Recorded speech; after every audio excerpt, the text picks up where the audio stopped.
오늘 본문은 앞서 주님의 칭찬을 받았던 베드로가 한순간에 사탄이 되어버리는 황당한 사건이 벌어집니다. 웬일인가 예수 그리스도에 대한 제대로 된 신앙 고백을 해놓고도 여전히 제자로서 살아가는 믿음의 여정에서 헤맬 수 있다는 것을 여실히 보여주는 대목입니다. 오늘 베드로의 문제는 신앙 고백이 틀렸다거나 가짜다라고 볼 문제가 아닙니다.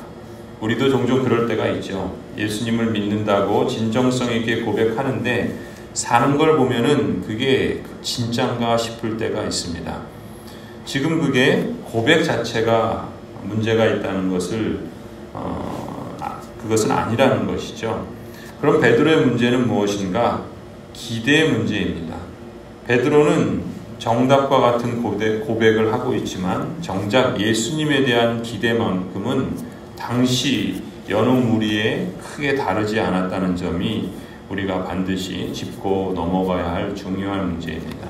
왜냐하면 오늘날도 예수님을 믿는다고 고백을 하는 신자들조차도 예수님에 대한 기대에 있어서 여전히 세상적인 기대를 갖고 신앙생활을 할 수 있다는 것을 보여주기 때문에 그렇습니다. 의외로 적지 않은 그리스도인들이 베드로처럼 이 문제에서 벗어나지 못해서 성경이 가르치는 구원 얻는 믿음을 갖고 성장하지 못하고 오히려 발목 잡히는 경우들을 종종 보게 됩니다. 우선 이 베드로의 이야기를 통해서 우리는 신앙적인 헌신과 열심이 있느냐의 문제보다 신앙생활을 하는 이유와 방향 설정이 실제로 얼마나 중요한 사안인가 짚고 갈 필요가 있습니다. 21절을 보시면 예수님께서 그리스도로서 즉 메시아로서 하실 사역을 비로소 제자들에게 명백하게 가르치기 시작하시죠. 예수님이 제시하는 메시아상은 이런 것입니다. 고난을 받고 죽임을 당하고 제3일에 살아나야 할 것, 이렇게 말씀하십니다. 이 말씀을 하시자마자 22절에 베드로가 예수님께 대들었다 그러죠. 주님 안 됩니다. 절대로 이런 일이 주님께 일어나서는 안 됩니다. 베드로가 마치 예수님을 꾸짖고 대들듯이 그렇게 말하고 있는 겁니다. 왜 그랬을까요? 베드로도 예수님의 말씀에 충격을 받은 거죠. 베드로가 이렇게 펄펄 뛰면서 반대하는 게 어쩌면 인간적으로 충분히 이해가 됩니다. 배와 그물을 버리고 가족들을 떠나서 오직 메시아를 따라 나서지 않았습니까? 모든 것을 메시아이신 예수 그리스도께 걸었는데 그런 자신의 기대를 예수님이 송두리째 뒤흔드는 그런 말씀을 하시니까 거칠게 항의를 하고 대들었던 것도 무리는 아니죠. 베드로에겐 신앙적인 헌신과 열심이 있었습니다. 없었던 게 아니죠. 신앙적인 열심과 헌신에는 누구 못지 않았습니다. 하지만 그렇기 때문에 더욱 예수님의 말씀이 베드로에겐 날벼락같이 들린 것이죠. 그래서 가만히 있지 못하고 예수님을 붙잡고 버럭 화를 내며 항의를 하고 대들었던 것입니다. 하지만 여기서 우리는 이 베드로의 이런 반응이 그저 감정적인 그런 사안, 그래서 감정적으로 풀 그런 사안이 아니라 영적으로 심각한 문제라는 걸 우리가 볼 수 있어야 합니다.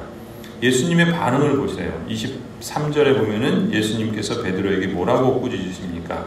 사탄아, 내 뒤로 물러가라. 너는 나에게 걸림돌이다. 너는 하나님의 일을 생각하지 않고 사람의 일만 생각하는구나. 예수님께서 베드로에게 이렇게까지 말씀하십니다.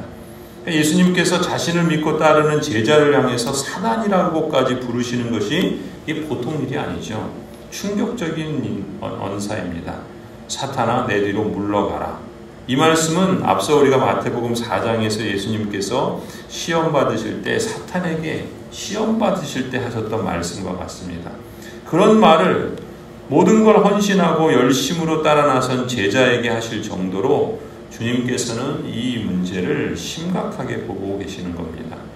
하나님의 뜻을 이루시기 위해서 사역을 시작하시는 예수님에게 메시아의 길을 막으려고 시험했던 사탄의 역할을 지금 예수 그리스도를 믿고 따르는 제자가 하고 있다는 그 사실에 대한 꾸짖음입니다.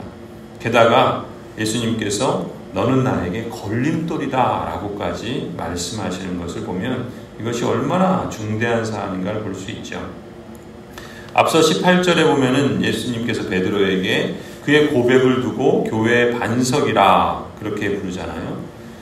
교회의 반석이라고까지 불린 베드로가 23절에 와서는 걸림돌이 된 겁니다.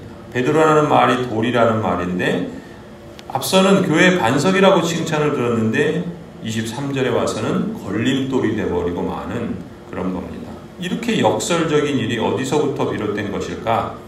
예수님을 믿고 따르는 이유와 방향이 지금 말씀하시는 예수님의 기대와 즉 다시 말해 하나님의 뜻과 하나님의 일과 다른 데서 비롯되었기 때문에 그렇습니다. 무슨 얘기인가? 베드로처럼 제대로 된 신앙 고백을 하고 또 열심도 내고 헌신도 하는 신자가 여전히 당시 여느 무리들이 가졌던 메시아에 대한 그릇된 기대를 갖고 신앙생활을 하는 것을 예수님은 이토록 부정적으로 보신다는 겁니다. 우리가 예수님을 믿는 이유와 방향이 그만큼 중요한 거죠. 하나님의 일이냐 사람의 일이냐의 문제가 다름 아닌 신앙생활의 이유와 방향의 문제라고 말씀하시는 겁니다. 신앙적인 열심, 헌신 이전에 바른 방향과 바른 목적을 결정하는 것은 우리 그리스도인들이 반드시 바로 세우고 가야 할 내용입니다. 부산으로 가는데 평양을 향해 출발한다면 아무리 열심히 악셀레이터를 밟아도 밟으면 밟을수록 더 문제가 되지 않겠습니까? 그리스도를 따르기로 한 사람이 하나님의 일을 생각하지 않고 사람의 일만 생각한다면 바로 그런 것이죠. 이런 충격적인 역설이 반복될 수 있다라는 말씀입니다. 그런 점에서 내가 신앙생활하는 이유와 방향이 무엇인가를 점검할 필요가 늘 우리에게 있는 것이죠.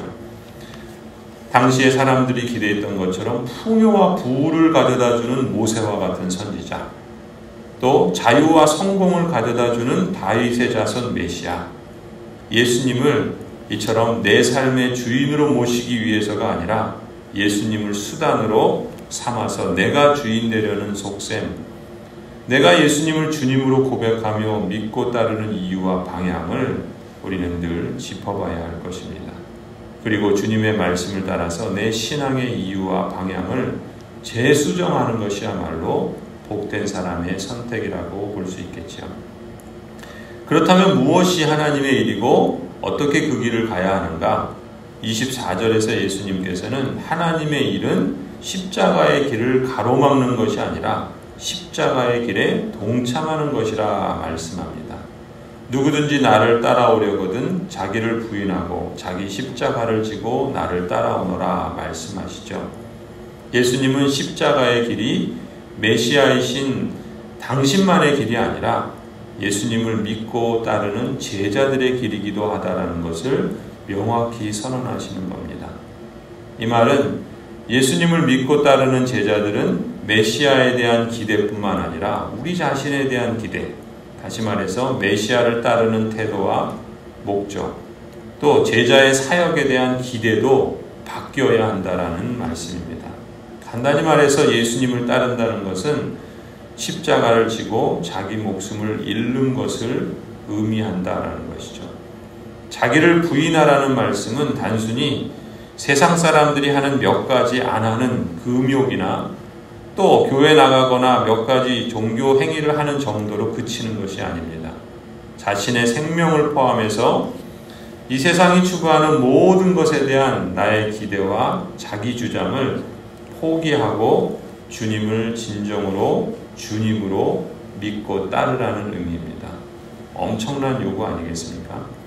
엄밀히 말하자면 우리가 그리스도인이 된다는 것은 우리는 세상적인 기대에 대해 완전히 새로운 그림을 그리도록 우리를 부르셨다라는 그런 말씀이죠. 그래서 25절에서 예수님은 제자의 길을 간다는 것이 얼마나 심각한 요구인가를 잘 말씀해 주십니다. 누구든지 자기 목숨을 구하고자 하는 사람은 그것을 잃을 것이요 나 때문에 자기 목숨을 잃는 사람은 찾을 것이다. 사람이 온 세상을 얻고도 자기 목숨을 잃으면 무슨 이득이 있겠느냐. 또 사람이 제 목숨을 되찾는 대가로 무엇을 내놓겠느냐. 이 세상에서 자기 목숨을 구하려는 사람, 그게 무슨 말입니까? 세상은 행복이 돈에 달려있다 그러죠. 우리의 행복이 세상적인 것에 있다 그럽니다. 다시 말해 세상적인 기대와 성공과 부와 명예를 자기 생명처럼 여기는 것, 그것이 사람의 일이라는 것입니다. 그 사람은 진정한 행복, 진정한 생명을 잃을 것이라 말씀하시는 것이죠. 반대로 누구든지 예수님 때문에 자기 목숨을 잃는 자, 다시 말해서 이 세상이 추구하는 그 모든 것들에 대한 나의 기대와 자기 주장을 포기하는 것, 그것을 예수님은 하나님의 일이라 말씀합니다. 그리고 그 사람은 진정한 생명을 찾을 것이다 라고 말씀하시죠. 인간의 행복과 영광은 십자가로 말미암는 생명에 있습니다. 예수님을 주님으로 인정하면서 하나님의 통치 아래 사는 것이 진정한 생명이죠. 하나님 아버지를 닮고자 죄로부터 떠나고 거룩함을 지키는 것이 진정한 행복입니다. 그런데 이 복의 가치를 모르면 우리도 베드로처럼 되는 것이죠. 베드로의 실패가 뭡니까? 주는 그리스도시요 살아계신 하나님의 아들이십니다. 고백을 해놓고는 십자가를 지지 말라라고 하는 것 아니겠습니까? 예수님을 믿는다고 고백하면서도 정작 구원 얻는 믿음, 하나님이 원하시는 성숙의 자리로 나아가지 못하고 넘어지는 문제가 바로 이것입니다. 예수님을 믿는다고 고백도 하고 교회도 나와서 예배도 드리니까 이제 세상 것으로 보상해 달라는 것 아니겠습니까? 이것이 우리가 싸워야 할 사람의 일입니다. 하나님께서 우리에게 무엇을 목표하고 계시고 무엇을 원하시고 계시는지를 놓치지 않는 것, 이것이 우리가 잡아야 할 하나님의 일이라 볼 수 있습니다. 지금 예수 그리스도께서는 세상적인 생명을 얻으려는 사람의 일과 진정한 생명을 얻으려는 하나님의 일, 두 종류의 생명에 대한 애착은 공존할 수 없다라고 말씀하십니다. 적어도 세상의 것을 얻으려고 십자가를 동원하지 말라라는 것이죠. 그리고 예수님을 믿고 따르는 제자로서 나에게 진정한 유익을 가져다주는 선택이 무엇인지를 잘 판단해서 진정한 생명을 확보하는 길을 걷고자 해야 한다라고 말씀하십니다. 십자가 없이는 진정한 복도, 보람도, 영광도, 영생도 없습니다. 우리가 그 고백을 했으면 이제 어디로 가야 하겠습니까? 세상 속에서 사는 신자로서 날마다 우리가 진짜 싸워야 할 영적 싸움은 바로 이런 것이죠. 하나님의 사랑을 받는 성도 여러분, 나에게 진정한 유익을 가져오는 선택이 왜 그토록 우리에게 중대한 사안인지를 보여주는 것이 27절 말씀입니다. 십자가를 지시고 죽으실 인자가 아버지의 영광 가운데 오실 것인데 그때 예수님은 모든 사람을 각각 그 행위에 따라서 심판하실 것이라 말씀합니다. 자기를 부인하고 십자가를 졌느냐, 그렇지 않았느냐, 날마다 순간마다 내가 어떤 결정을 내리는지는 앞으로 인자 앞에서 심판을 받을 때 나의 상벌을 결정하는 결정적인 근거가 될 것이라고까지 예수님께서 친히 말씀하십니다. 이 말은 십자가를 지는 것은 영원한 생명과 영광으로 들어가는 관문이라는 말씀이시죠. 21절을 보세요. 예수님의 죽음은 부활의 서곡입니다. 27절을 보십시오. 예수님의 죽음은 영광의 수단입니다. 그리고 28절을 보세요. 예수님의 죽음은 예수께서 하나님 나라의 왕권을 가져오시고 그 나라 가운데 임하시는 결과를 낳습니다. 이처럼 예수 그리스도의 죽음은 절망이 아니라 소망을 가져오죠. 따라서 예수님의 죽음은 슬픔의 대상이 아니라 환영의 대상이 되어야 합니다. 우리 그리스도인들도 마찬가지라고 믿습니다. 우리의 죽음은 부활의 서곡입니다. 우리의 죽음은 영광의 수단입니다. 그리고 우리의 죽음은 하나님 나라 가운데 임하는 결과를 낳습니다. 예수님의 죽음처럼 우리의 죽음은 절망이 아니라 소망을 가져다 줍니다.